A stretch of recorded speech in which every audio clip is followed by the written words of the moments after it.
అంబేద్కర్ కోనసీమ జిల్లా మలికిపురం దిండి వశిష్ఠ గోదావరిపై నిర్మిస్తున్న రైల్వే వంతెన నిర్మాణంలో భాగంగా ఒరిగిన 6వ నెంబర్ పిల్లర్ 50 అడుగుల లోతుకు దిగాల్సి ఉండగా 23 అడుగుల లోతుకు వెళ్లినప్పటికీ ఒక పక్కకు ఒరిగిందని, గోదావరిలో లోతు ఎక్కువ ఉండటం వల్లే ఒరిగిందని అంటున్న అధికారులు. టెక్నికల్ ఇష్యూస్ వల్ల జరిగిందా లేక కన్స్ట్రక్షన్ లో లోపం ఉందా అనే దానిపై సంబంధిత రైల్వే అధికారులు దృష్టి సారించారని కోరుతున్న స్థానికులు. మిత్రులారా, దివంగత బాలయ్య గారి ఆశయమైనటువంటి కోటుపల్లి నర్సాపురం రైల్వే పనులు మరి వేగవంతంగా జరుగుతున్నాయి. సుమారు 10 సంవత్సరాల క్రితం స్థాపించినటువంటి ఈ పనులు అనేక ఒత్తిడికి గురై ఈనాటికి మరి బ్రిడ్జిలు వేయటం, అలాగే సైటు సేకరించడం జరుగుతుంది. అయితే దానిలో భాగంగా దిండి సించినాల్లో కడుతున్నటువంటి ఈ రైల్వే బ్రిడ్జి సంబంధించి 6వ పిల్లరు మరి గోదావరిలోకి ఒరిగిపోవడం జరిగింది.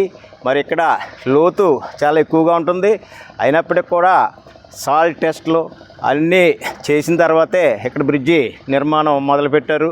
మరి ఇక్కడ ఏ విధమైనటువంటి వరదలు కానీ ఇవి కానీ ప్రస్తుతం అయితే లేవు. వరదల సీజన్లో కాకుండా మరి ఈరోజు ఈ పిల్లర్ ఒరిగిపోవటం అంటే మరి దానికి సాంకేతిక కారణాలు ఏమైనా ఉన్నాయా, లేదా నిర్మాణంలో పారదర్శకత ఏమైనా లోపించిందా అనేది మరి రైల్వే డిపార్ట్మెంట్ వారు నిర్ధారించవలసిన అవసరం ఎంతైనా ఉంది. ముఖ్యంగా మా కోనసీమ పశ్చిమ గోదావరి జిల్లాని కలుపుతున్నటువంటి ఈ బ్రిడ్జి నిర్మాణం అత్యంత ఆవశ్యకం. అదేవిధంగా మరి రైల్వే సాధన సమితి పేరుతో అనేక ఉద్యమాలు నిర్వహించిన తర్వాత కేంద్ర ప్రభుత్వం దీనికి నిర్మాణానికి పూనుకోవడం జరిగింది. మరి అరకొర నిధులు ఇస్తున్నప్పుడు కూడా ఈ నిర్మాణం సాగుతుంది. ఇప్పటికే భూమికి సంబంధించి అనేక ఇబ్బందులు ఉన్నప్పటికి కూడా దాన్ని అధిగమించి రైల్వే అధికారులు తక్షణమే స్పందించి ఈ నిర్మాణాల్లో జరుగుతున్నటువంటి లోపాలని సరిదిద్దవలసిన అవసరం ఉందని చెప్పేసి గ్రామస్తులుగా మేము అభిప్రాయపడుతూ ఉన్నాం.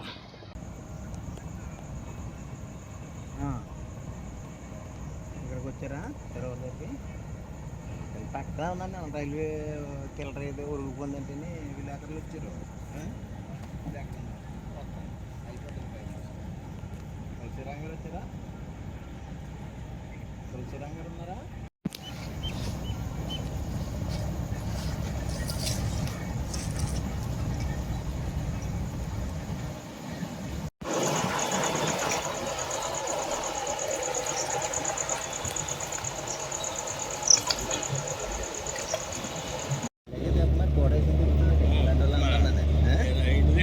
అతనికి ఏం తెలియదు.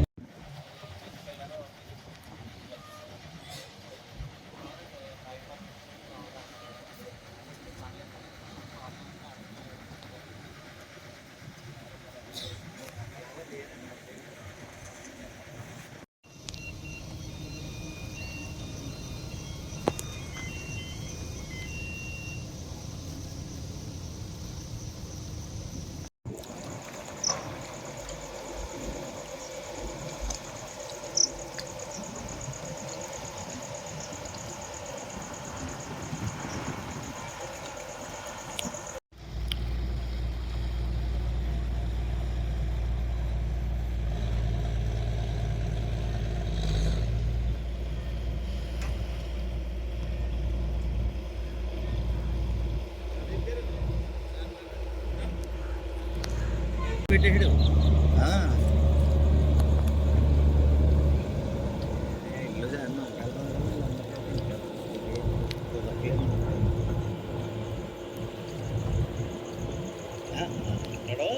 మన బంధువులైనా కానీ నెత్తికి దక్కించుకోవడం అంటాడా? తప్ప ఎవరు ఎక్కించుకోవాలి